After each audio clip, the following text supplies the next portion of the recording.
क्योंकि मैंने ज़्यादातर लोगों से पूछा कि भाई साहब ये काम हो जाएगा? बोले तेरी इच्छा है क्या?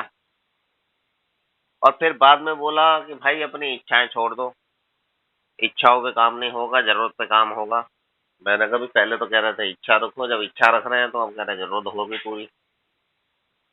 तो किन चीज़ों के लिए मैं इच्छुक हो जाता हूँ यार, मेरा 8वाँ कदम मुझे बताता है, अगर मैं प्रोग्राम के तरीके से चलता हूँ, प्रोग्राम पे चलता हूँ, तो अपने छठे और 7वें कदम पे जब मैं अपना कैरेक्टर डिफेक्ट देखता हूँ, जब मैं अपने चारित्रिक दोषों को देखता हूँ, तो फिलहाल हम अपने जीवन की व्यवस्थित करने की कोशिश कर रहे हैं, लेकिन हमारा लक्ष्य यहीं पर समाप्त नहीं होता।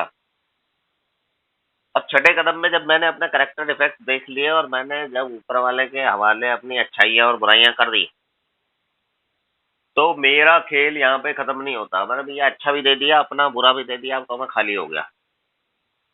लेकिन आगे मुझे अभी और भी कार्य करना है। छठे 7वें कदम के बाद मेरे पास मेरा 8वाँ कदम है, उसके बाद मेरा 9वाँ कदम है, फिर 10वाँ है, 11वाँ है, 12वाँ है। अभी मुझे कुछ कदम और आगे चलना है। 5वें कदम की ओर चलते हुए मैं कितनी आसानी से भटक सकता हूँ। अब जब मैंने ईश्वर के हवाले अपनी अच्छाइयाँ और बुराइयाँ कर दी, तो मैं खाली हो गया, है ना? मुझे अब किसी चीज़ की ज़रूरत नहीं है। 5वाँ कदम जब मैंने किया अपने स्पॉन्सर के साथ, तो मेरे अंदर हल्कापन आ गया, मैं थोड़ा हल्का हो गया, मैं थोड़ा खाली हो गया था। अब जो बचा-कुचा था, मैंने वो उस ईश्वर के हवाले कर दिया। तो मुझे ऐसा लगा था बस हो गया काम, ठीक है ना? अब तो कुछ करने की ज़रूरत है नहीं। लेकिन मैं मुक्त होना चाहता हूँ। अपने छठे और 7वें कदम के कार्य से अपने आप को किसी भी तरह बदलना चाहता हूँ। अभी इस वक़्त से ज़्यादा मुझे अपने स्वार्थ और छुपे हुए कार्यक्रम से खतरा नहीं हो सकता। अभी इस वक़्त से ज़्यादा। मतलब अभी छठा और 7वां कदम जो मैंने किया है, जब मैंने अपनी अच्छाइयाँ और बुराइयाँ उस ईश्वर को सौंप दी, तो मेरे को ज़्यादा खतरा नहीं है इस कार्यक्रम से। क्योंकि आगे मैं बड़े ध्यान से इस बात को याद रखता हूँ कि जिन लोगों को मैंने हानि पहुँचाई, उनकी ज़बानी माफ़ी से मिली हुई संतुष्टि मेरा असली उद्देश्य नहीं है। अब जिन लोगों को मैंने हानि पहुँचाई थी, मुझे उन लोगों की सूची बनानी थी और उन लोगों की सूची बनाने के लिए उनकी ज़बानी जो माफ़ी से मिलेगी, उससे जो संतुष्टि होगी, मेरा असली उद्देश्य वो नहीं है। मैं क्षतिपूर्तियाँ करने के लिए इच्छुक हो जाता हूँ। अब जैसे मैं कहीं अमेंड्स करने के लिए लिस्ट बनाता हूँ कि मैं वहाँ जाके यार माफ़ी माँगूँगा और वो मुझे माफ़ कर देगा, और मेरे को बोला भी कइयों ने, "या तू जैसा है वैसा रह ले, ठीक है हमारे लिए।" लेकिन मेरा काम यहाँ पे खत्म नहीं होता है। मुझे क्षतिपूर्तियाँ करने के लिए इच्छुक हो जाता हूँ और यह जानते हुए कि इस प्रक्रिया के द्वारा आगे बढ़ने के लिए मेरे ईश्वर की इच्छा क्या है।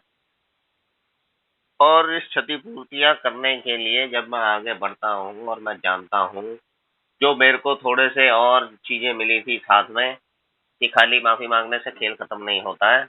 मुझे उनके साथ टॉलरेंस रखनी पड़ेगी, मुझे प्यार रखना पड़ेगा, मुझे उनकी बातों को काटना नहीं पड़ेगा, मुझे बहुत सारी और चीज़ें उनके साथ करनी पड़ेंगी।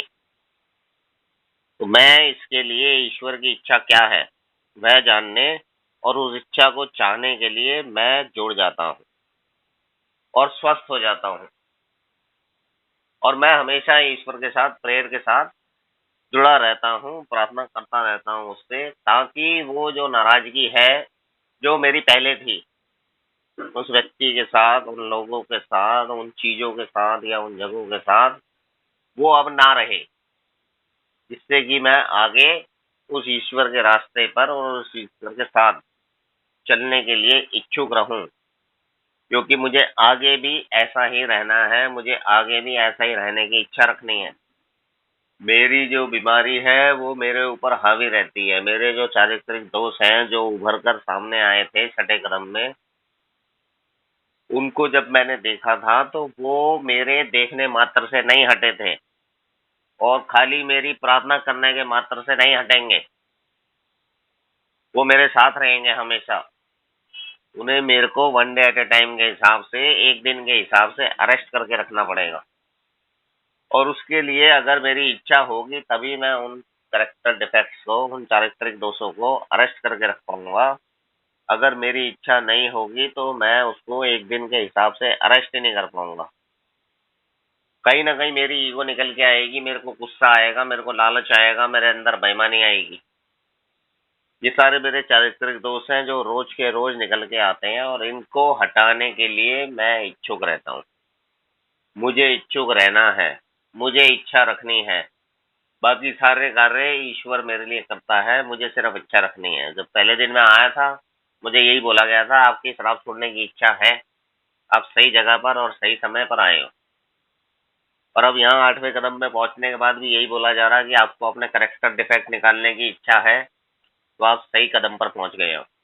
आप ईश्वर से प्रार्थना करो, ये कैरेक्टर डिफेक्ट्स भी निकलेंगे। थैंक यू आप भाइयों ने सुना, शुक्रिया।